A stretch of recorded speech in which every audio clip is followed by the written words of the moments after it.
In Unit 4, we are supposed to cover following topics. Foreign exchange market is also known as Forex market or FX market. It is world's largest financial market because it includes diverse range of players ranging from institutional investors, central banks and the individuals and the companies which are involved in import and export activities. The changes in foreign exchange markets affects the relative value of 180 currencies that constitutes the world currency exchange market.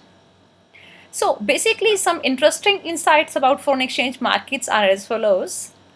As it is mentioned, approximately 6.6 trillion in foreign exchange is traded every day, and US dollar is the most widely traded currency in the world. On one side, 88% of all transactions. The share of emerging market currencies are increasing day by day. Now it constitutes approximately 25% of the overall global turnover. And renminbi, the Chinese yuan, is exerting influence in the world financial market, and it has become the eighth most traded currency in the world. And now coming to the stock exchanges, and London Stock Exchange is the most crowded and most famous exchange due to the difference in the time zones, and it is active in most of the working hours of the day. After getting the idea of foreign exchange markets and the interesting insights in contemporary financial environment, it's the time to know the relevance of foreign exchange market. Anyone involved in the international business need to understand how the exchange rates of the currencies with which they do business are determined.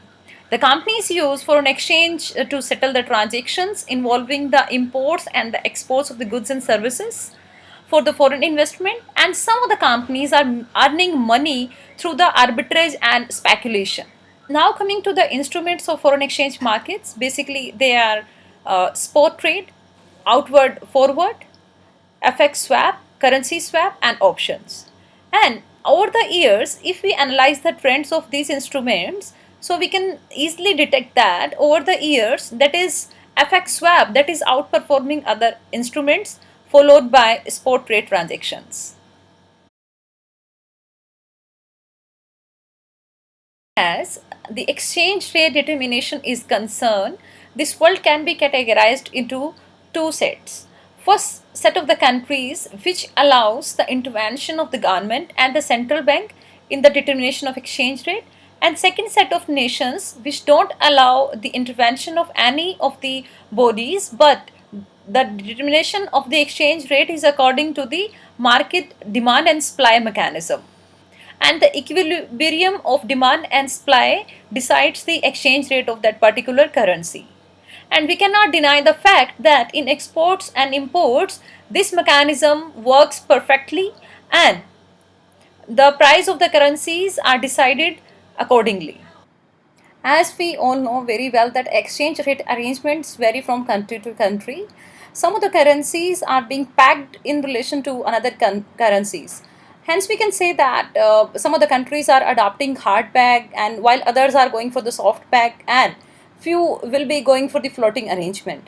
As we discussed earlier as well, that some of the governments are going for the intervention of the central bank or the respective governments, but some of the countries are going for demand and supply based mechanism in exchange rate determination. Besides that, what are other things that should be taken into consideration? That is foreign exchange convertibility.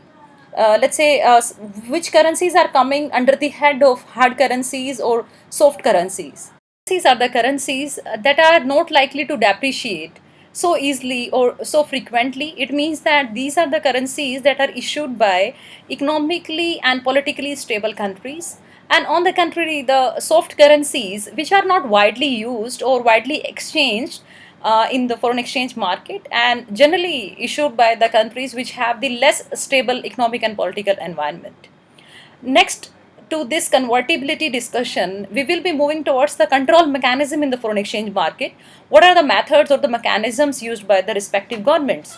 Very first controlling mechanism is the import licensing. Second one is the import deposit requirement. And third one is the multiple exchange rates. I want to cite one example here about the multiple exchange rates. Venezuela is a country that is less economically and politically stable. They are using the multiple exchange rates, while some of the countries are asking to their exporters and importers to deposit certain amount of foreign exchange. It means that in future, when they will be needing the foreign exchange, they can take out of the deposits. So this is the control mechanisms. Now coming to the factors of foreign exchange rate determination, what are the factors that are affecting the phenomena? Very first thing is the purchasing power parity. Parity is the approach adopted by the economists to compare the exchange rate based on the common basket of the goods.